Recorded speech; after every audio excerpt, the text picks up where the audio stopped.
ಜೋಗಿ ಪ್ರೇಮ್ ಯಾರಿಗ್ ತಾನೇ ಗೊತ್ತಿಲ್ಲ ಹೇಳಿ. ಸ್ಯಾಂಡಲ್ವುಡ್ ನ ಖ್ಯಾತ ನಿರ್ದೇಶಕರು Kariya, excuse me, Jogi, Raj, the show man, the villain ಈ ರೀತಿಯಾಗಿ ಸಿನಿಮಾಗಳು ಅಂದ್ರೆ ತಟ್ ಅಂತ ನೆನಪಾಗೋದು ಜೋಗಿ ಪ್ರೇಮ್. ಜೋಗಿ ಪ್ರೇಮ್ ಅವರಿಗೆ ವ್ಯಕ್ತಿಯೊಬ್ಬರು ಲಕ್ಷಾಂತರ ರೂಪಾಯಿ ವಂಚನೆ ಮಾಡಿದ್ದಾರೆ.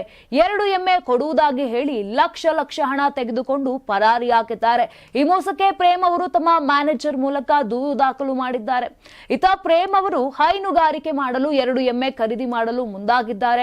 ಗುಜರಾತ್ ಮೂಲದ ವನರಾಜ್ ಬಾಯ್ ಎನ್ನುವರ ಜೊತೆ ಈ ಬಗ್ಗೆ ಮಾತನಾಡಿದ್ದರು. ಇದಕ್ಕಾಗಿ ಮುಂಗಡವಾಗಿ ವನರಾಜ್ಗೆ 25,000 ರೂಪಾಯಿ ಹಣ ನೀಡಿದ್ದರು.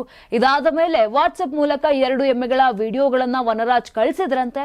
ಆ ವಿಡಿಯೋ ನೋಡಿದ ಮೇಲೆ ಎಮ್ಮೆಗಳು ಬರುತ್ತವೆ ಅಂತ ಪ್ರೇಮ್ಗೆ ನಂಬಿಕೆ ಬಂದಿದೆ. ವಂಚಕನಿಗೆ ಜೋಗಿ ಪ್ರೇಮ್ ಅವರು 4.5 ಲಕ್ಷ ರೂಪಾಯಿಗಳನ್ನು ನೀಡಿದ್ದರು. ಈ ಹಣವನ್ನು ಹಂತ ಹಂತವಾಗಿ ಆನ್ಲೈನ್ ಮೂಲಕವೇ ಪಾವತಿ ಮಾಡಿದ್ದಾರೆ. ಆದರೆ ವಂಚಕನು ಎಮ್ಮೆಗಳನ್ನು ನೀಡದೆ ಅತ್ತ ಹಣವನ್ನು ವಾಪಸ್ ನೀಡದೆ ಎಸ್ಕೇಪ್ ಆಗಿದ್ದಾನೆ.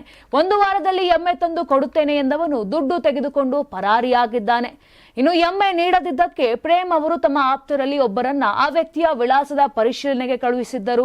ಆದರೆ ವಂಚಕ ತಪ್ಪು ವಿಳಾಸ ನೀಡಿರುವುದು ಗೊತ್ತಾಗಿದೆ. ಫೋನ್ ಮೂಲಕ ಸಂಪರ್ಕ ಮಾಡಬೇಕು ಎಂದರೆ ಮೊಬೈಲ್ ಸ್ವಿಚ್ ಆಫ್ ಮಾಡಿದ್ದಾನೆ.